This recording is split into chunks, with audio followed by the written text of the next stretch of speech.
செய்திகள். நாடாளுமன்ற பட்ஜெட் கூட்டத்தொடர் இன்று குடியரசுத் தலைவர் திரௌபதி முர்மு அவர்களின் உரையுடன் தொடங்கும் என்று அதிகாரப்பூர்வமாக அறிவிக்கப்பட்டுள்ளது. துணை ஜனாதிபதி இன்று சென்னைக்கு வருகை தருவதை ஒட்டி சென்னையில் ட்ரோன்கள் பறக்க தடை விதிக்கப்பட்டுள்ளது. தவேகாவின் 3ஆம் கட்ட மாவட்ட செயலாளர்கள் பட்டியல் இன்று வெளியிடப்பட உள்ளதாக தகவல் வெளியாகியுள்ளது. துணை குடியரசுத் தலைவர் மற்றும் ஒன்றிய உள்துறை அமைச்சர் இன்று சென்னை வருகை தருவதை ஒட்டி போக்குவரத்து மாற்றம் செய்யப்பட்டுள்ளதாக தகவல் வெளியாகியுள்ளது. முகூர்த்த தினத்தை முன்னிட்டு இன்று சார் பதிவாளர் அலுவலகங்களில் கூடுதல் டோக்கன்கள் வழங்கப்பட உள்ளதாக தெரிவிக்கப்பட்டுள்ளது. தமிழகத்தில் இன்று தூத்துக்குடி, திருநெல்வேலி மற்றும் கன்னியாகுமரி ஆகிய மாவட்டங்களில் ஒரு சில இடங்களில் கனமழை பெய்ய வாய்ப்புள்ளதாக வானிலை மையம் தகவல் தெரிவித்துள்ளது.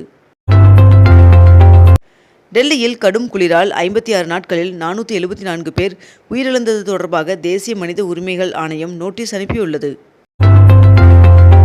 இந்தியாவிலேயே தமிழ்நாட்டில்தான் மருத்துவ கட்டமைப்பு அதிகமாக உள்ளது என்று அமைச்சர் மா. சுப்பிரமணியன் அவர்கள் தெரிவித்துள்ளார்.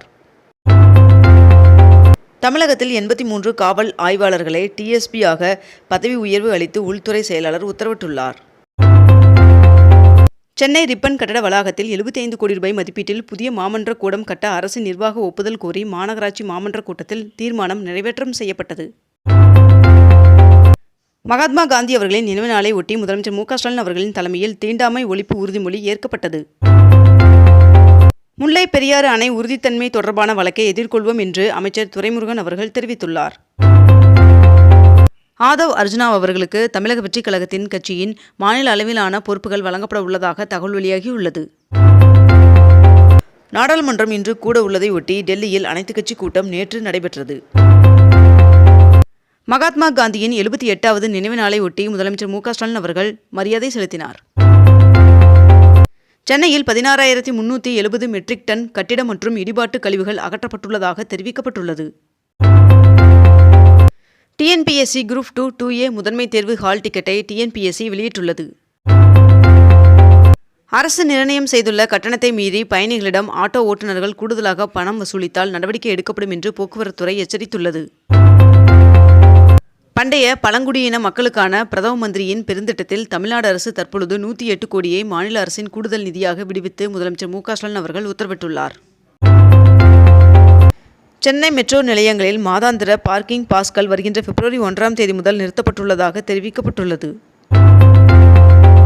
கடந்த 7 மாதங்களாக சர்வதேச விண்வெளி மையத்தில் இருக்கும் சுனிதா வில்லியம்ஸ் அவர்களை மீட்கும் பணியை எலான் மஸ்க் அவர்களிடம் ஒப்படைத்துள்ளார் டொனால்ட் ட்ரம்ப் அவர்கள்.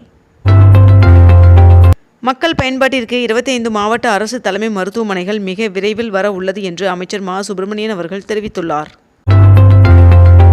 கலைஞர் கனவு இல்லம் திட்டத்திற்கு மேலும் 500 கோடி ரூபாய் ஒதுக்கீடு செய்து முதலமைச்சர் மு. ஸ்டாலின் அவர்கள் உத்தரவிட்டுள்ளதாக தகவல் வெளியாகியுள்ளது.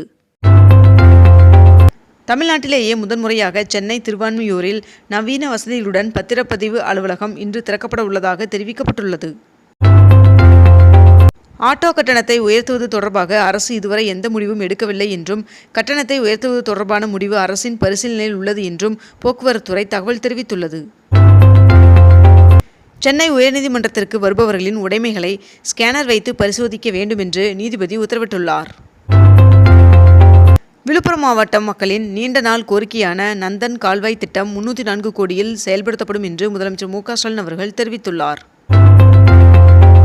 மறைந்த முன்னாள் முதலமைச்சர் ஜெயலலிதா அவர்களிடமிருந்து பறிமுதல் செய்யப்பட்ட நகைகள் 21 ஆண்டுகளுக்கு பிறகு மீண்டும் தமிழ்நாடு அரசிடம் ஒப்படைக்கப்பட உள்ளதாக தகவல் வெளியாகியுள்ளது. தமிழக வெற்றிக் கழகத்தின் 2ஆம் கட்டமாக 19 மாவட்டங்களுக்கு பொறுப்பாளர்கள் நியமிக்கப்பட்டுள்ளதாக தெரிவிக்கப்பட்டுள்ளது. முதலமைச்சர் மு. ஸ்டாலின் அவர்கள் வருகின்ற பிப்ரவரி 6 மற்றும் 7ஆம் தேதி கள ஆய்வை மேற்கொள்வதற்காக நெல்லைக்கு செல்ல உள்ளதாக தெரிவிக்கப்பட்டுள்ளது. இந்த ஆண்டின் முதல் ராக்கெட் ஏவுதல் வெற்றிகரமாக நிறைவடைந்துள்ளதாக தெரிவிக்கப்பட்டுள்ளது.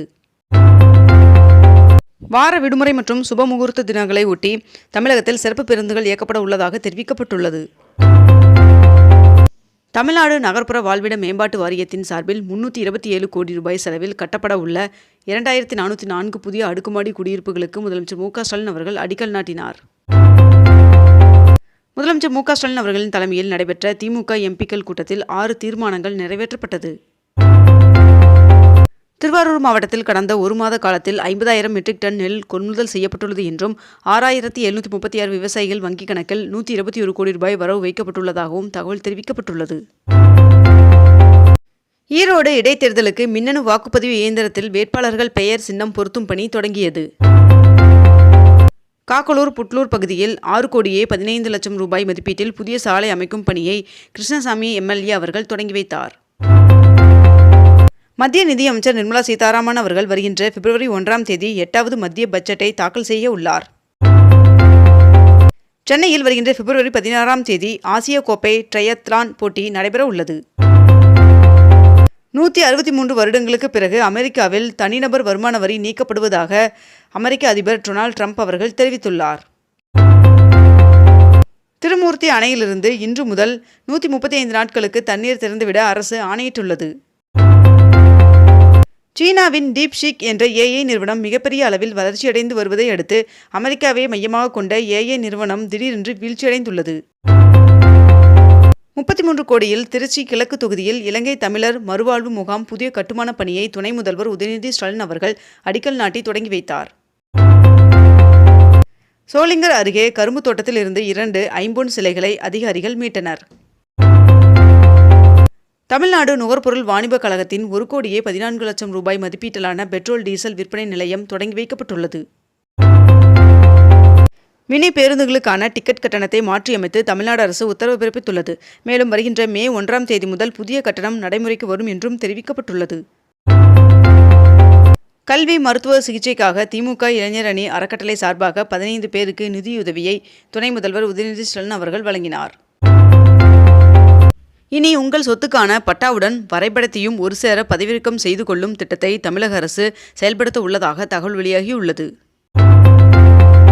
அமெரிக்க அதிபராக பதவியேற்ற டொனால்ட் ட்ரம்ப் அவர்களை சந்திப்பதற்காக பிரதமர் நரேந்திர மோடி அவர்கள் வருகின்ற பிப்ரவரி மாதம் அமெரிக்க பயணம் மேற்கொள்ள உள்ளதாக தகவல் வெளியாகியுள்ளது. தமிழ்நாட்டில் உள்ள 179 நீதிமன்ற வளாகங்களில் சிசிடிவியை பொருத்த 20 கோடி ரூபாய் ஒதுக்கீடு செய்ய வேண்டும் என்று அரசிற்கு சென்னை உயர்நீதிமன்றம் கடிதம் எழுதியுள்ளது. சென்னையில் வருகின்ற பிப்ரவரி 4ஆம் தேதி அதிமுக கள ஆய்வு குழு ஆலோசனை நடத்தப்பட உள்ளதாக அதிமுக பொதுச் செயலாளர் எடப்பாடி பழனிசாமி அவர்கள் தெரிவித்துள்ளார். தமிழ்நாடு அரசின் பள்ளிக் கல்வித்துறையில் 47,013 தற்காலிக பணியிடங்களை நிரந்தர பணியிடங்களாக மாற்றம் செய்து தமிழ்நாடு அரசு அரசாணை வெளியிட்டுள்ளது.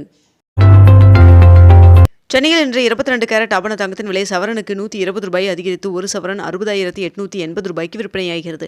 அதேபோல் 1 கிராம் வெள்ளியின் விலை கிராமிற்கு 2 ரூபாய் அதிகரித்து 1 கிராம் வெள்ளி 106 ரூபாய்க்கு விற்பனை செய்யப்பட்டு வருகிறது. இத்துடன் இன்றைய தலைப்புச் செய்திகள் நிறைவடைகின்றன. மேலும் இதுபோன்ற அண்மை தகவல்களை உடனுக்குடன் தெரிந்து கொள்ள அக்னிபூ சேனலை சப்ஸ்கிரைப் செய்து கொண்டு தொடர்ந்து இணைந்திருங்கள். நன்றி, வணக்கம்.